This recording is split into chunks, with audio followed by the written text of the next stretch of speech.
उठो गुरुमुख उठो। श्री गुरु महाराज जी का हुक्म है गुरुमुख उठो।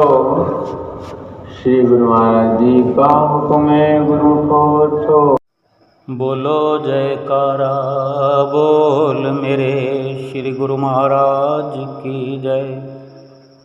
सभी गुरुमुख प्रेमियों से सप्रेम जय सच्चिदानंद। साकार रूपम परमात्मना है, आत्मस्तुतं तत् तव दर्शनम श्री। आनंद सिंधो स्मरणं तव दिशा, मधुरोपदेशं शमते दयालो। चरणारविंदे कोटि प्रणामा, बद्धांजलिभ्यो एव प्रार्थने सा। वरदायकात् हस्तत्वदीया, शिरसा सदैव दृष्टि कृपालो। शिरसा सदैव दृष्टि कृपालो। श्री परमहंसों की नगरी श्री प्रयाग धाम, जहाँ श्री परमहंसों के छठे रूप में विराजमान श्री सतगुरु दाता दयाल महाराज जी, श्री हजूर गुरु महाराज जी सुंदर सुंदर दर्शनों से निहाल कर रहे हैं। गुरुमुख प्रेमियों के दिलों में बसने वाले, तीनों लोकों के शहंशाह, दो जहां के वाली, ऊंचे सिंहासन पर विराजमान होकर गुरुमुख प्रेमियों को भक्ति और प्रेम का अमृत पिला रहे।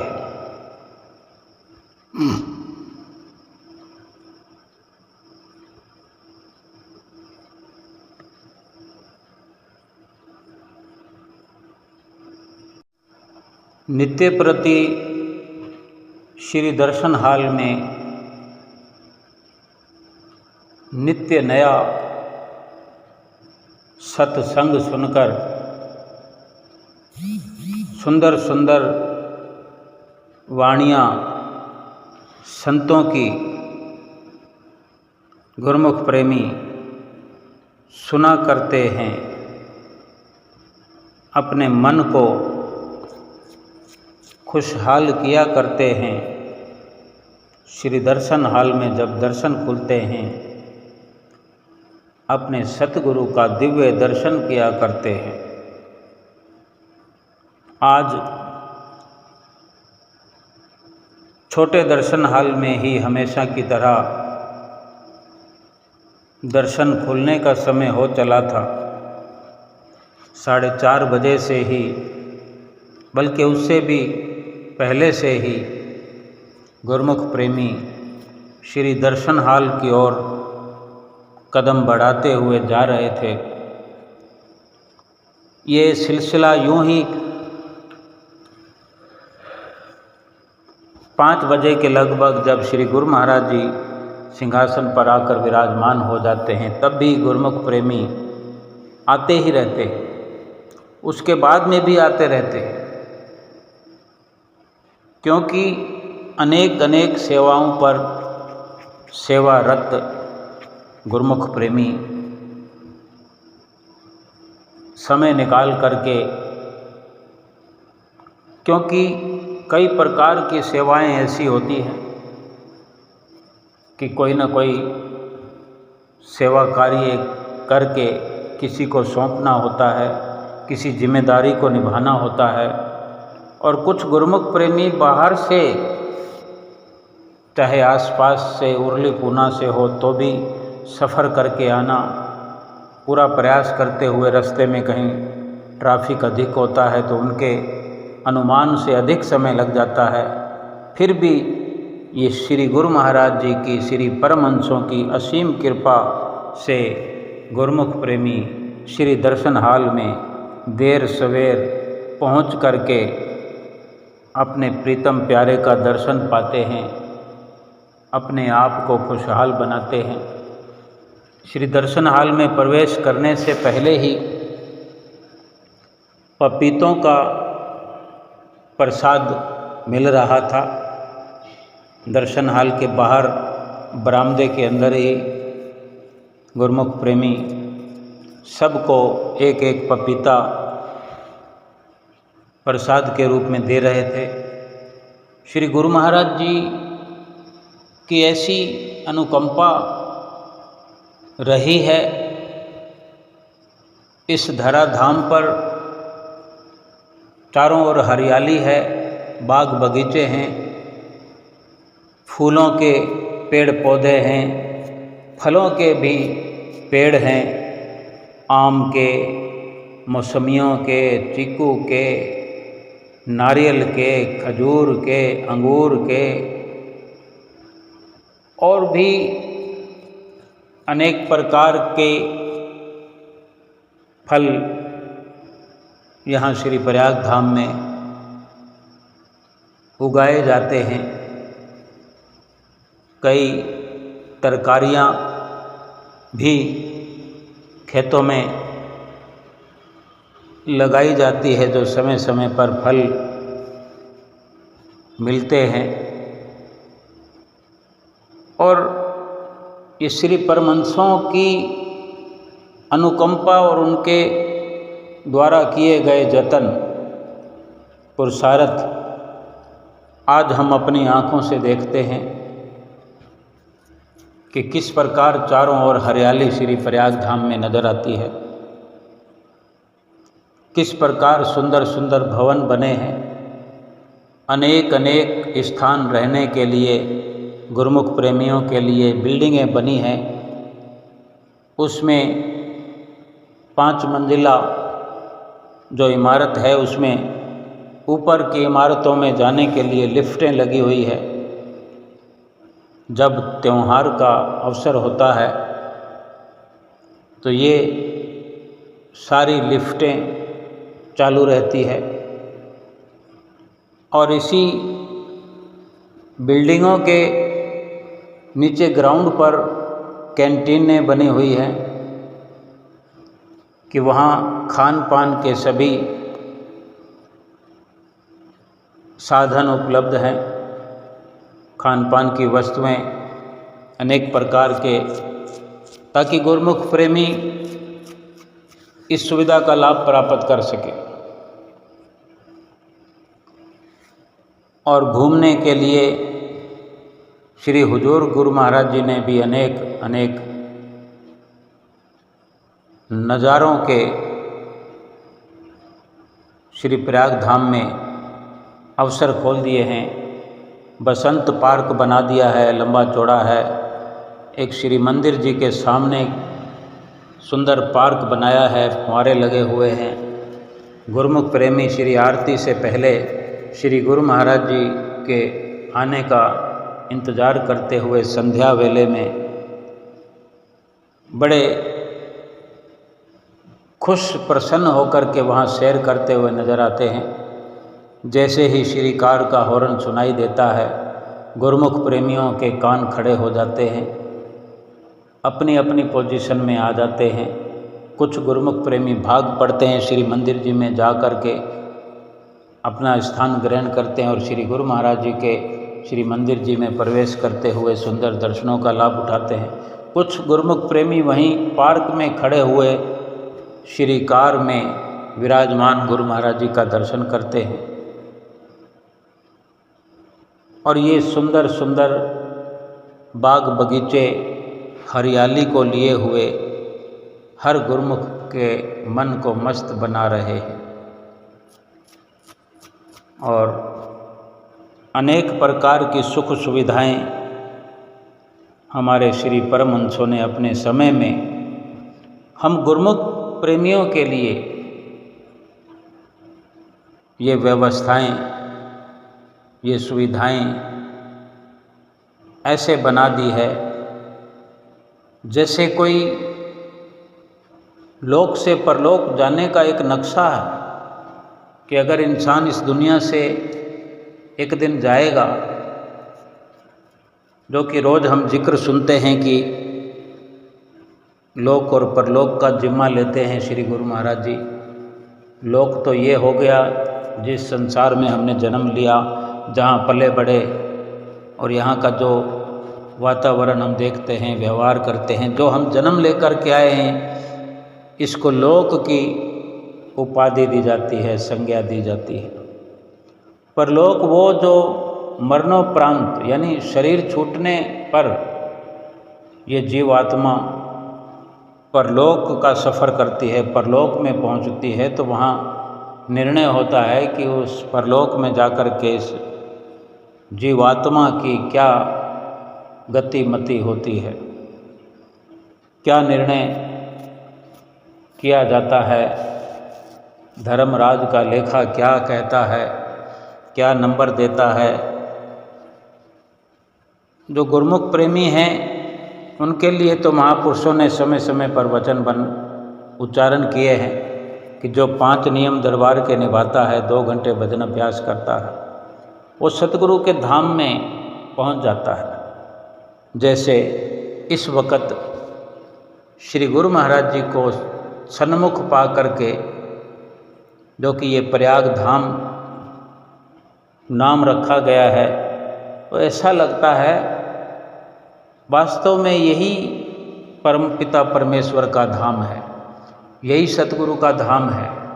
एक प्रकार से बाहरी नज़रिए से देखें, अपनी चम दृष्टि से देखें, आँखों से देखें, बाहर की नज़र से, तो इससे कोई अच्छा परलोक नहीं हो सकता।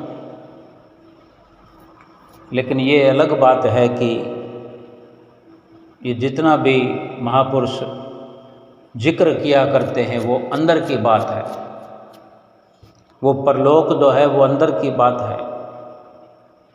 अंदर भी परलोक दिखाते हैं और बाहर भी हमें सतगुरु अपने इस निजी धाम में, चाहे आनंदपुर धाम हो या प्रयाग धाम हो, यहाँ बुला करके, यहाँ पहुँचा करके हमें एहसास दिलाते हैं कि हम श्री गुरु महाराज जी की छत्र छाया में आए हुए हैं। श्री गुरु महाराज जी के सुंदर सुंदर दर्शनों का लाभ प्राप्त कर रहे हैं। इसे बैकुंठ का नज़ारा कहो, परलोक का नज़ारा करो, सतगुरु का धाम कहो, मोक्ष का धाम कहो, सभी कुछ इसमें आ जाता है।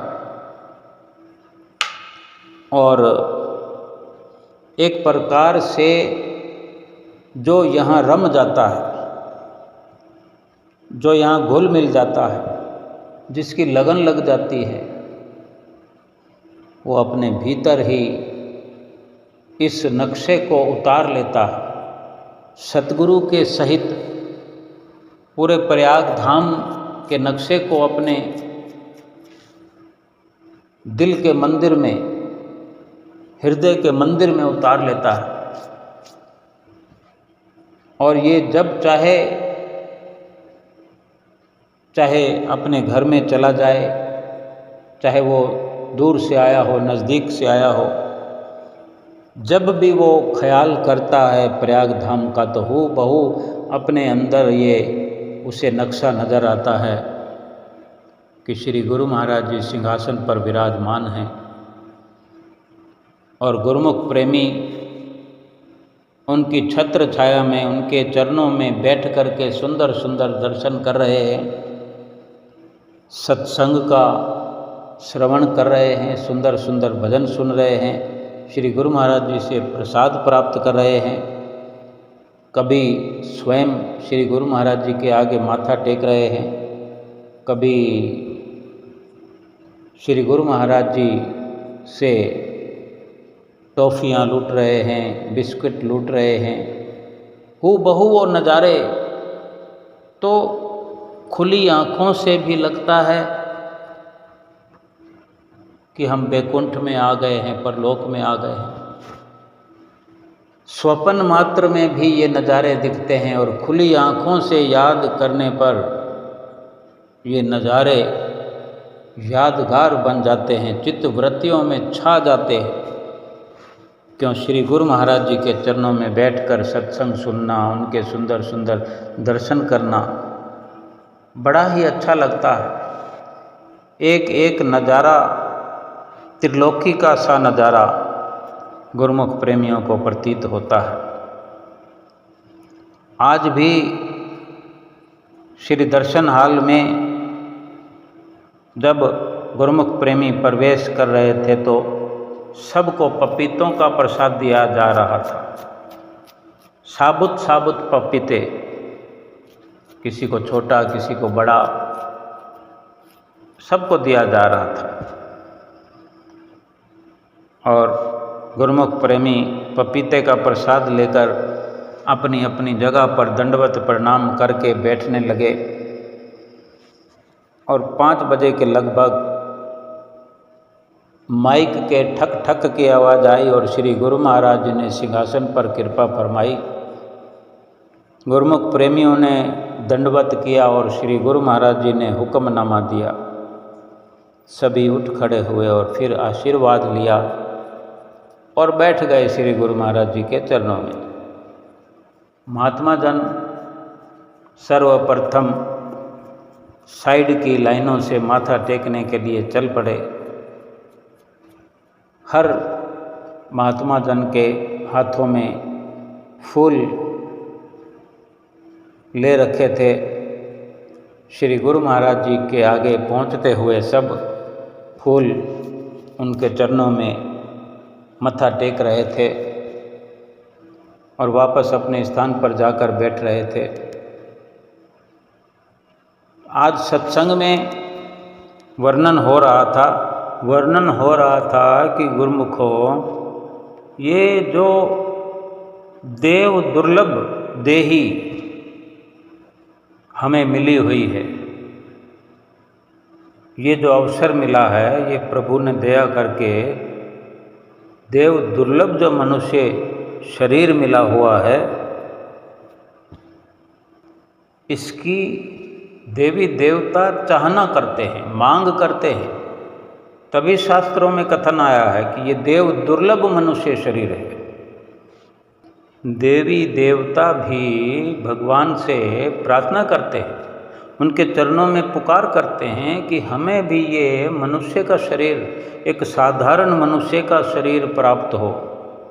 ऐसी बख्शिश हो भगवान से हमें कि ये मनुष्य जन्म मिल जाए, ताकि इस मनुष्य जन्म में भगवान का भजन करके परमात्मा से एकाकार कर सकें, छुटकारा पा सकें।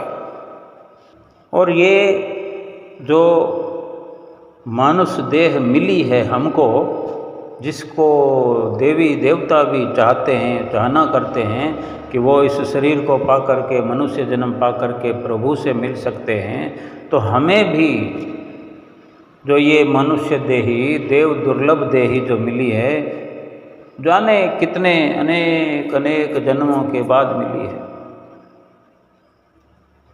या कई युगों के बाद मिली है।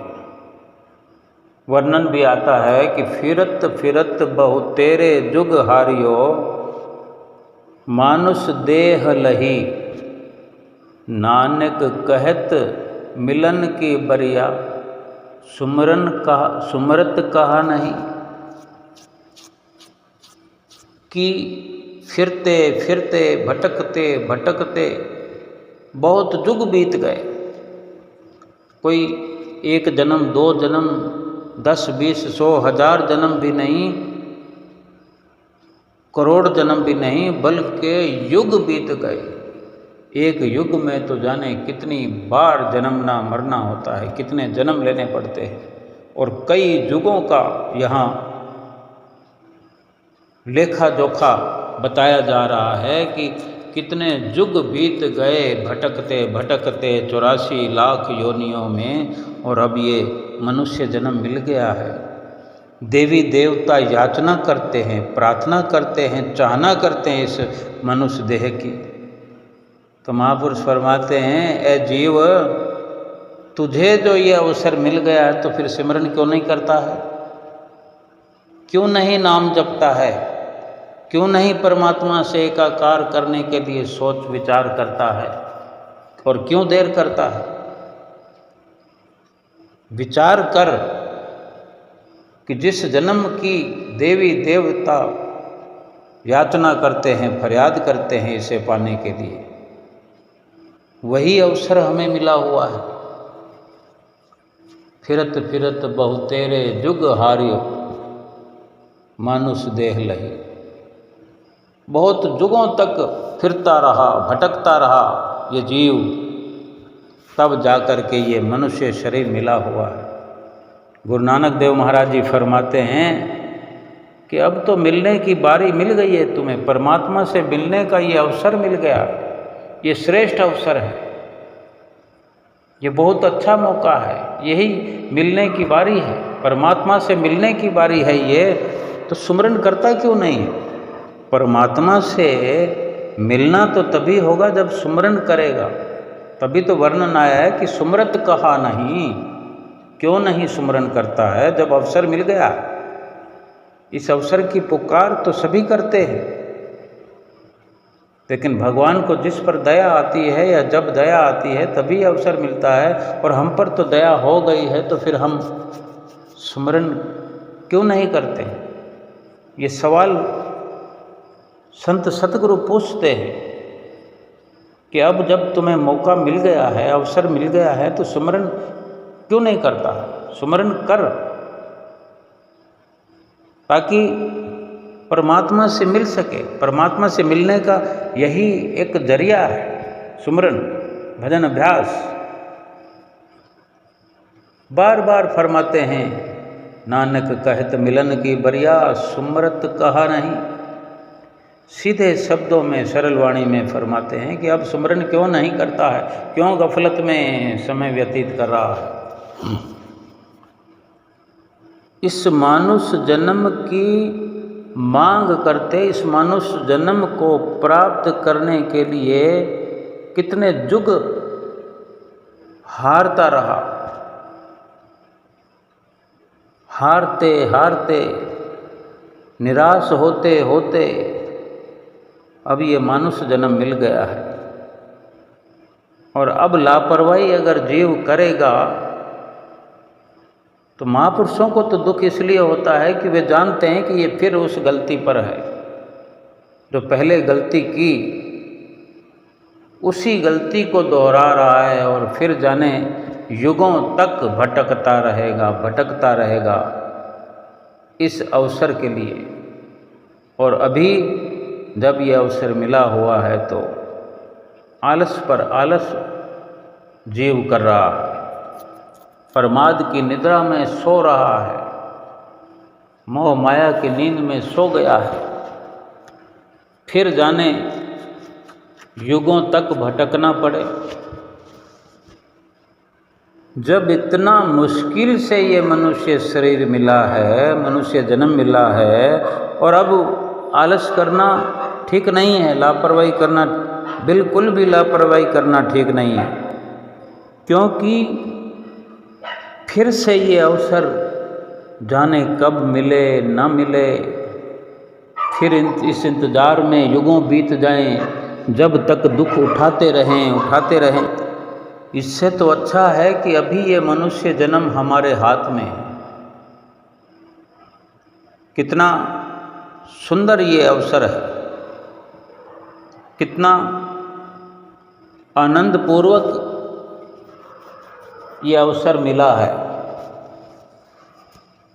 जिस अवसर के लिए हम भटकते रहे वो अवसर मिला है, देव दुर्लभ अवसर मिला है। महापुरुष पुकार पुकार के कहते हैं, और इसी समय में परमात्मा से हम एकाकार हो जाएं, आत्मा को परमात्मा से मिला लें, आत्मा का कल्याण कर लें।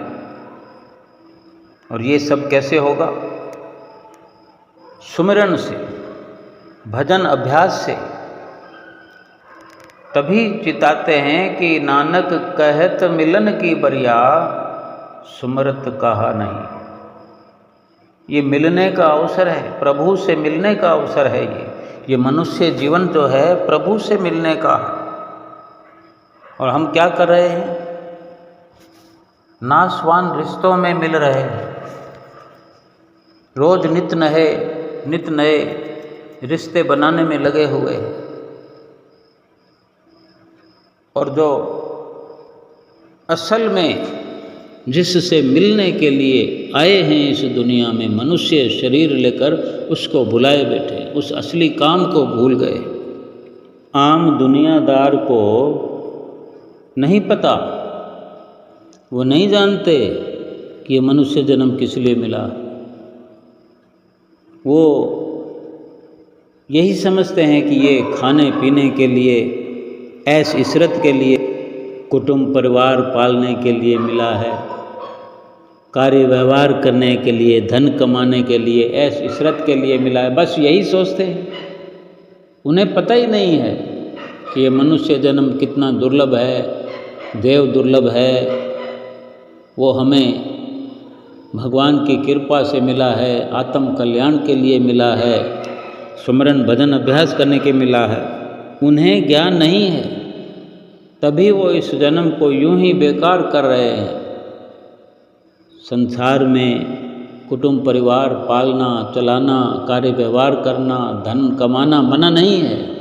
कभी भी संत महापुरुष मना नहीं करते, लेकिन उनका समझाने का उद्देश्य यही है, उनका कथन मात्र यही है कि जन्म तो केवल और केवल परमेश्वर से मिलने की ये बारी है, एक अवसर है। प्रभु से मिलने का ये अगर अवसर ना होता तो मनुष्य जन्म मिलने की ज़रूरत नहीं थी। मनुष्य जन्म की ज़रूरत नहीं थी, क्योंकि आज 84 लाख योनियों के जीव जंतु भी, छोटे मोटे कीड़े मकोड़े भी, कुटुंब भी पालते हैं, खान पान के लिए यत्न करते हैं, मेहनत करते हैं। बेशक उनका तरीका अलग हो सकता है, लेकिन वो सब कुछ करते हैं जो इंसान करता है, वो भी करते हैं। इंसान अगर घर बनाता है तो वो भी घर बनाकर रहते हैं। यूं ही कोई नहीं रहता, और अपने अपने घरों से, अपने अपने बिलों से हर कोई निकलता है रोजी रोटी कमाने के लिए। तरीका हर किसी का अलग होता है रोजी रोटी कमाने का, लेकिन सब रोजी रोटी कमा कर लाते हैं। आम आदमी को अगर ये पता चले भी तो कैसे चले कि ये जन्म किस लिए मिला है। ये तो जिन गुरुमुखों को संतों महापुरुषों की शरण मिल जाती है, वही केवल समझ पाते हैं कि ये जन्म क्यों मिला है, किस लिए मिला है, क्या करना है, कितना मुश्किल से मिलेगा। अगर ये चला गया, हाथ से निकल गया, तो फिर दोबारा मिलेगा कि नहीं मिलेगा। क्योंकि संतों की सत्संग में, संतों की संगत में ही, उनके चरण शरण में ही ये सब पता चलता है जीव को। श्री पंचम पातशाही गुरु महाराज जी की अमर वाणी के भी वचन सुनाए, श्री गुरु महाराज जी के वचन याद दिलाए कि क्या उनके वचन वर्णन है श्री अमर वाणी में, कि ये बड़ी ही मधुर वाणी है और बड़ी साधारण सरल शब्दों में वर्णन किया गया है।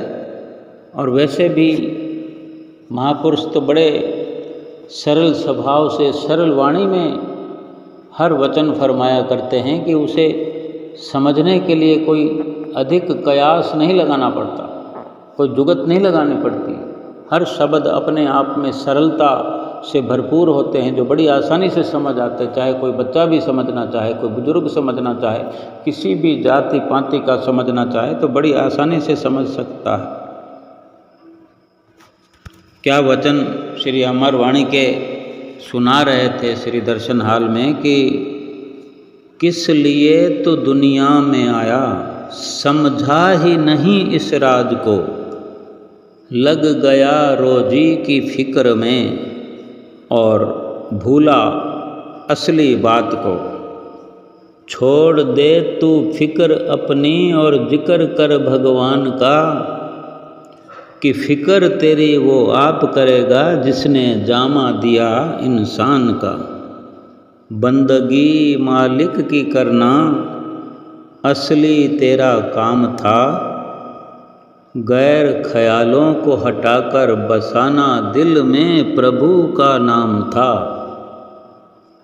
चेत जा और जाग जा, ये जिंदगी है 2-4 दिन, कर ले नाम भक्ति की कमाई, संवर जाएगा जीवन। कितने सरल वचनों में समझाते हैं, कितने आसान शब्दों में समझाते हैं कि अपनी फिक्र जो तू करने में लगा हुआ है, रात दिन जो इंसान भगवान के नाम को भूल करके अपनी फिक्र में लगा हुआ है, रोजी रोटी में लगा हुआ है, महापुरुष फरमाते हैं कि छोड़ दे फिक्र तू अपनी, जिक्र कर भगवान का। फिक्र तेरी आप करेगा जिसने जामा दिया इंसान का। जामा यूँ तो पहनावे को कहते हैं, चोले को कहते हैं, लेकिन ये चोला कपड़े को नहीं जिस्म को कह रहे हैं। मानुष चोला जिसे कहा करते हैं, हम अनेक बार सुनते हैं कि ये शरीर रूपी भी एक चोला है, ये आत्मा का पहनावा है। ये जो शरीर है आत्मा का गिलाफ है, आत्मा को यानी आत्मा इस शरीर रूपी कपड़े में विराजमान है। अगर जिसने ये शरीर दिया है, क्या वो फिक्र नहीं करता होगा इंसान की? जो इतने जतन से मनुष्य का जन्म मिला है, इतनी मेहनत से मिला, इतने युगों से मिला है, प्रभु ने दिया है तभी मिला है। क्या इंसान अपनी ताकत से, अपनी पुरजोर कोशिश से मनुष्य जन्म को पा सकता होता तो कोई जानवर बन के रहता ही क्यों? कोई भी इंसान जानवर बन के रहना नहीं चाहता। कोई अभी विचार करके देखे, क्या हम जानवर बनकर रहना पसंद करेंगे? नहीं करेंगे। यानी प्रभु ने कृपा की है, दया की है, ये मनुष्य जन्म बख्शा है, तो फिर क्या इसकी फिक्र हमको करने की ज़रूरत है या उस परमात्मा का शुक्र करने की ज़रूरत है, उसका नाम जपने की ज़रूरत है, उसका जिक्र करने की ज़रूरत है? और हम हैं कि अपनी रोजी रोटी में लगे हुए, शरीर की फ़िक्र करने में लगे हुए। हमारे फ़िक्र करने से कुछ होता तो कभी कोई हमारे साथ रहने वाले अपने शरीर को बचा सके हों? क्या कोई बच पाया हो? संसार से जाने से इसे कोई रोक पाया हो? कहीं किसी प्रकार से मुमकिन नहीं है। जिस शरीर को हम रोक नहीं सकते, जिस शरीर को हम पा नहीं सकते अपनी मर्जी से, अगर आज गफलत में ये शरीर चला गया, ये शरीर छूट गया कभी भी, तो हम दोबारा चाहकर पा नहीं सकते। जो कर्मों के अनुसार जो लेखा जोखा होगा उसी के अनुसार शरीर मिलेगा। लेकिन ज़रूरत तो यह है कि मनुष्य जन्म में भी अगर हमने गफलत कर दी तो 84 लाख योनियों में, जीव जंतुओं वाली योनियों में हम प्रभु की प्राप्ति तो नहीं कर सकते, आत्मा को एकाकार तो नहीं कर सकते, भजन भक्ति नहीं कर सकते। तो फिर उन योनियों का क्या लाभ है? केवल खाने पीने और व्यवहार करने के लिए है वो योनियाँ जो हमने प्राप्त कर ली, तो बार बार जन्मते रहेंगे, मरते रहेंगे। लेकिन महापुरुष तो हमें छुड़ाना चाहते हैं, हमें जन्म मरण से आज़ाद करना चाहते हैं। इसलिए फिक्र अपनी हम छोड़ दें, फिक्र अपनी तो छोड़ दे, जिक्र कर भगवान का। फिक्र तेरी वो आप करेगा जिसने जामा दिया इंसान का। वो फिक्र भी करेगा जिसने इंसान का जन्म देकर दया कर दिए, भला इस शरीर की फिर वो रक्षा नहीं करेगा, इस शरीर की फिक्र नहीं करेगा। लेकिन ये मुमकिन तब होगा जब हम उसका जिक्र करेंगे, उसका सुमरन करेंगे, उसका शुक्राना करेंगे, तो वो हमारी सारी फिक्रें वही करेगा। हमें बेफिक्र करने के लिए ही हमें ये 5 नियमों की पालना के लिए रोज़ समझाया जाता है। महापुरुषों का फर्ज है समझाना, समझा रहे हैं, बार बार समझा रहे हैं, लेकिन समझने का कर्तव्य हमने निभाना है। उन्होंने तो वचनों में अपने सरल साधारण तरीके से समझा दिया है कि महापुरुष ही समझाते हैं हमें कि बंदगी मालिक की करना असली तेरा काम था, और हम संसार की झिलमिल में फंस गए हैं। संसार की देनदारियाँ लेनदारियाँ चलती रहेंगी, व्यवहार चलता रहेगा। वो असली काम नहीं है इंसान का। असली काम तो मालिक की बंदगी करना ही है, क्योंकि ये जो शरीर मिला है वो केवल और केवल इसीलिए मिला है कि इसी शरीर में, इसी मनुष्य जन्म में मालिक का भजन किया जा सकता है, सुमरन किया जा सकता है, भक्ति की जा सकती है। इस शरीर के बाद फिर कोई लाख जतन करे, कोई करोड़ जतन करे, भक्ति की प्राप्ति नहीं होती। प्रभु से मिलन नहीं हो सकता। कभी भी कोई ऐसा दृष्टांत नहीं बना कि किसी जानवर ने भगवान को पाया हो, जब उसे समझ ही नहीं है। जानवर तो जानवर, जब तक इंसान का जन्म मिलने के बाद इंसान बनकर भी जब तक सतगुरु की शरण हासिल नहीं करता है ये जीव, तब तक भी समझ नहीं आती। तो महापुरुष बार बार इसीलिए समझाते हैं, उनके वचनों पर अमल करना चाहिए।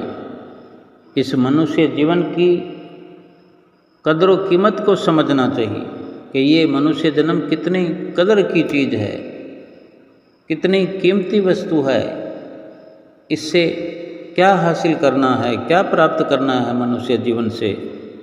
मालिक का भजन, मालिक का सुमरन, क्योंकि इससे बढ़कर कोई दुनिया में कार्य हो नहीं सकता, और यही अपना असली काम है। और एक हम है कि बार बार गफलत में, बार बार लापरवाही में आकर के हम भूल जाते हैं अपने असली काम को, और रात और दिन संसार में ही उलझने लगते हैं और उलझ जाते हैं, और धीरे धीरे धीरे धीरे करके मनुष्य जन्म को खो देते हैं। संसार के कार्य व्यवहार भले करो, लेकिन अपने असली काम की हमें हर वक्त चिंता लगी रहना चाहिए, ख्याल बना रहना चाहिए। क्योंकि ये संसार के जितने भी ख्यालात हैं, संसार के जितने भी आडंबरों वाले ख्याल हैं, कार्य व्यवहार वाले विचार हैं, ये हैं किसी काम के नहीं।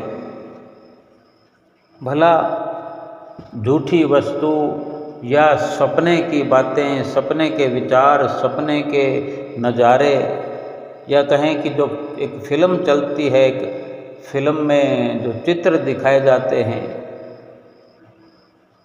उनको कोई सत्य मान करके जी नहीं सकता एक दिन भी। क्योंकि उस फिल्म के पर्दे पर, नपे तुले हुए पर्दे पर वो फिल्म दिखाई जाती है, रील बनी होती है, एक के बाद एक दृश्य चलता रहेगा। जैसे इंसान की चलती हुई परछाई चलती है सड़क पर, कभी परछाई आगे आगे चलती है तो कभी परछाई पीछे पीछे चलती है। क्योंकि इंसान का कभी रोशनी की तरफ मुंह होता है और कभी रोशनी की तरफ पीठ होती है। तो क्यों ना रोशनी की ही तरफ पीठ रहे, ताकि परछाई भी फिर इंसान के पीछे पीछे चले।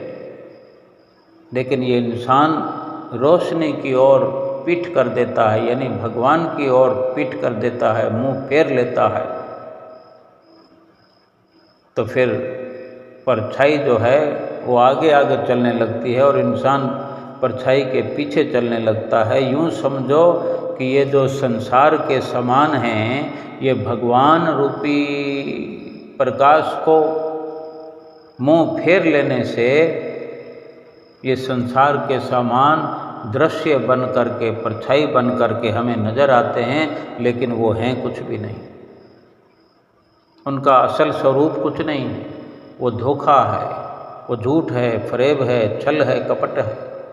महापुरुष हमें इन सब से बचाना चाहते हैं और हमें अपनी दरगाह में लेकर जाना चाहते हैं। इसलिए बार बार हमें 5 नियमों की पालना की हिदायत देते हैं। 2 घंटे भजन अभ्यास ज़रूरी से ज़रूरी बतलाते हैं।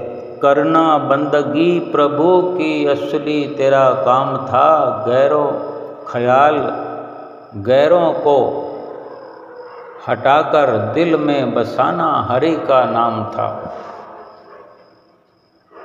अब असली काम अगर प्रभु का नाम जपना है तो इस असली काम को ही दिल में बसाना चाहिए। गैर ख्याल जो भी हैं, चाहे रिश्तेदारों की तस्वीरें हैं, उनके चेहरे हैं, उनकी बातें हैं, कार्य व्यवहार की जो झलकें हैं, हमने अपने दिल में बसा रखी है और अपने असली कार्य को भुला रखा है। जिसको समझ आ जाती है संतों महापुरुषों की शरण में आने से, वो अपने असली कार्य को, भजन बंदगी को कभी नहीं भुलाता, क्योंकि असली काम को कोई भी नहीं छोड़ना चाहता। लेकिन ये जब तक पता नहीं लगता तभी तक ये जीव भूला हुआ है और झूठे कामों को असली काम समझ बैठा और असली काम को झूठे कामों के चक्कर में छोड़ बैठा। महापुरुष ही हमें समझा सकते हैं, हमें बतला सकते हैं कि क्या असल है, क्या नकल है, क्या सत्य है, क्या झूठ है। जैसे कि फरमाया कि चेत जा और जाग जा, जिंदगी है 2-4 दिन। समय थोड़े से थोड़ा है, जिंदगी है 2-4 दिन, दिल में बसाना हरि नाम था। कि समय थोड़े से थोड़ा रह गया है, अल्प समय है, अल्प आयु है, यानी उम्र थोड़ी ही बाकी रह गई है। दूसरे ख्यालों को अपने अंदर से निकाल करके प्रभु के नाम को अपने हृदय में बसा ले। जो परमात्मा को एकाकार होना चाहते हैं, परमात्मा से मिलना चाहते हैं, संतों महापुरुषों ने सरल से सरल वाणियों में समय समय पर हमें समझाया है, समझाते रहे हैं कि तेरा असली काम जो है वो प्रभु के नाम का सुमरण करना है। प्रभु के नाम का सुमरण अपने दिल में बसाओ, अपने हृदय में बसाओ और श्वास श्वास सुमरण करते जाओ, करते जाओ, करते जाओ। एक दृष्टांत सुनाया कि एक गांव में एक माता रहती थी जो अकेली रहती थी और अपना गुजर बसर करने के लिए गोबर के उपले बनाया करती थी। पुराने समय में तो यही साधन होता था, आग जलाने का, चूल्हा चौका करने का। तो गोबर के उपले वो एक माता जो बनाई करती थी, वो उपले उसके हर रोज़ बिक जाया करते थे। जितने भी होते थे बिक जाते थे। जाने क्या उसके उपलों में ऐसा जादू था जो कुछ भी नहीं बचता, सारे उपले बिक जाते। लेकिन ये भी देखो विडंबना कुदरत की कि कुछ भी उपले बाकी नहीं बचते, सब के सब बिक जाते। फिर भी वो केवल मात्र गुजारा ही कर पाती थी उस पैसों से।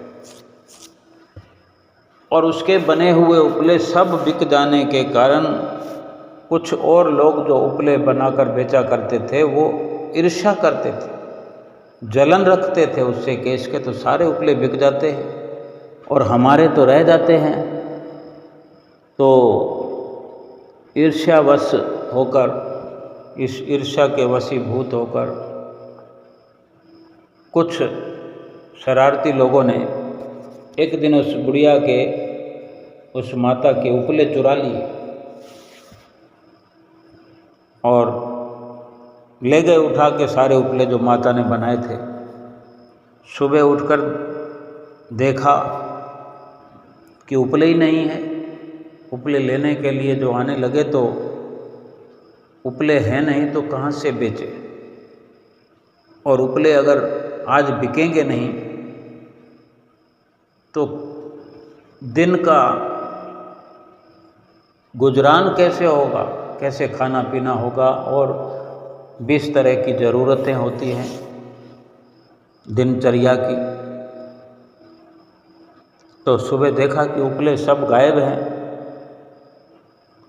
तो मन दुखी करने लगी, भगवान से प्रार्थना करने लगी। भगवान उस गरीब माता की पुकार सुन करके, कृष्ण भगवान से प्रेम करती थी, अथाह कृष्ण भगवान की भक्तानी थी, वो प्रेमण थी। लगाई पुकार अपने प्रभु को, क्योंकि उसका पल पल नाम जपती थी, सुमरन करती थी, उसी को अपने हृदय में बसाए हुए थी। बस गुजर बसर करने के लिए लोगों से व्यवहार तो करना ही पड़ता था, उपले बेचने, पैसे इकट्ठे करने, फिर कहीं से कुछ ज़रूरत का सामान लेना देना, ये सब तो चलता है, लेकिन उसका असली काम, जैसे महापुरुष हमें समझा रहे हैं कि बंदगी मालिक की करना असली तेरा काम था।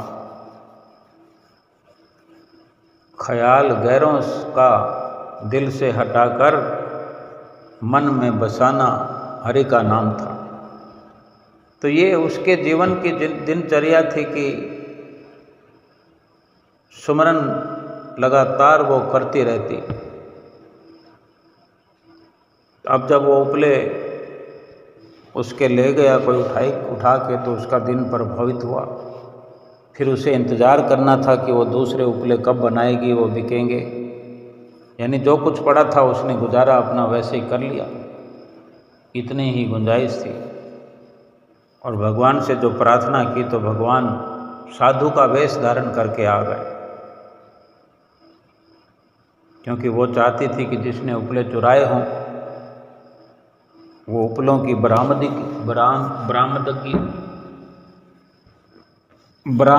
हो। अब गरीब तो नहीं बर्दाश्त कर सकते, और भगवान को दया आई तो भगवान साधु का वेश धारण करके आ गए और उसके घर का दरवाज़ा खटखटाते और कहते, माई बहुत जोर की भूख लगी है, कुछ खिलाओ। और माता ने जो रोटी पड़ी थी रात वाली, वो भगवान के आगे रख दी और पानी का लोटा साथ में रख दिया। रोटी खाते जाओ, पानी पीते जाओ, मिटाओ अपनी भूख। और उसको तो चिंता लगी हुई थी अपने उन उपलों की। तो भोजन करके भगवान ने कुछ और मांग लिया, तो उसने सच्चाई बता दी कि साधु महाराज, मैं तो उपले बनाती हूँ, बेचती हूँ और गुजारा करती हूँ। कल रात को मेरे किसी ने उपले चुरा लिए हैं, और ना मेरे कोई उपले बिके, ना कुछ मेरे पास साधन बना जो मैं आपको कुछ खिला सकूं। इसलिए मैंने ये रोटी जो थी बची हुई वही आपको दी है और पानी दिया है, इसके अलावा तो मेरे पास कुछ और नहीं है प्रभु। अब भाव तो उसका सच्चा है। साधु बाबा को जो कुछ था उसने प्रेम से पेश कर दिया, और साधु बाबा ने भी उससे सारी कहानी पूछ ली, और अब उसे दिलासा देते हुए साथ लेकर के उस गांव के सरपंच के पास पहुंच गए। सरपंच को भगवान श्री कृष्ण साधु वेश में कह रहे हैं कि भाई, तुम्हारे गांव में इसके किसी ने उपले चुराए हैं, और जो जो उपले बनाने वाले हैं उनको और उनके उपलों को यहाँ इकट्ठा करवाओ। तो सरपंच का हुक्म कौन टाल सकता है। तुरंत वो सारे उपले एक जगह इकट्ठे हो गए। अब वो साधु बाबा जो भगवान हैं, एक एक उपले को कानों से लगा रहे हैं, सुन रहे हैं और छंटनी कर रहे हैं, क्योंकि उन्हें तो उनके अपने उपले चाहिए जो उस माता ने, बुढ़िया ने बनाए। अब कैसे पता चलेगा? वही भगवान तरीका अपना रहे हैं, सुन सुन करके एक और रख रहे हैं, बाकी उनके अलग ढेरी लगा रहे हैं। तो जब इस प्रकार सब उपले उस माता के छंटनी हो गए, तब साधु बाबा ने कह दिया कि ये उपले इस माता के हैं, इस बुढ़िया के हैं, जो इसके घर पहुंचा दिए जाए। तो उससे पहले ही सरपंच ने और उन लोगों ने जिन्होंने चुराए थे, हाथ जोड़कर पूछा साधु बाबा से, क्योंकि वो हैरान इसलिए हो रहे थे कि कैसे पहचान लिया, ना एक उपला कम ना एक उपला ज़्यादा। और कुछ कुछ तो वो जानते ही थे जिन्होंने चुराए थे कि इसके उपलों में क्या खासियत है, कुछ अलग सी बात है। लेकिन जितना भगवान जानते हैं उतना तो कौन जान सकता है। उपले मिक्स हो गए तो कौन अलग कर सकता था? ये तो भगवान का काम था, भगवान ने कर दिया। जब उन्होंने पूछा कि साधु बाबा ये आपने कैसे किया, सारे उपलों को छांट दिया, तुम्हें कैसे पता लगा कि यही उपले इस बुढ़िया के हैं, और तुम क्या कर रहे थे? बार बार अपने कान के नज़दीक, मुंह के नज़दीक उपले लगा रहे थे। तो भगवान ने कहा कि मैं इन उपलों में से श्री कृष्ण की ध्वनि आ रही है, आवाज़ आ रही थी, वो मैं सुन सुन करके कि जिससे आवाज़ आती वही उपला मैं इस तरफ रख देता, ये उपला इस माता का है, बुढ़िया का है, और बाकी उपलों से हमें कोई मतलब नहीं। तब वो प्रभावित हुए और क्षमा याचना की, साधु महाराज के पैरों में गिरे, क्षमा मांगी कि हमें क्षमा कर दीजिए। तो भाव कहने का यही है कि चाहे कोई गरीब हो, अमीर हो, जो सिमरन करता है, अपना कार्य व्यवहार भी सिमरन करते करते करता है, कभी जाप करता है, कभी अजप्पा करता है, कभी सहज समाधि करता है, और कभी अनहद की धुन सुनता है।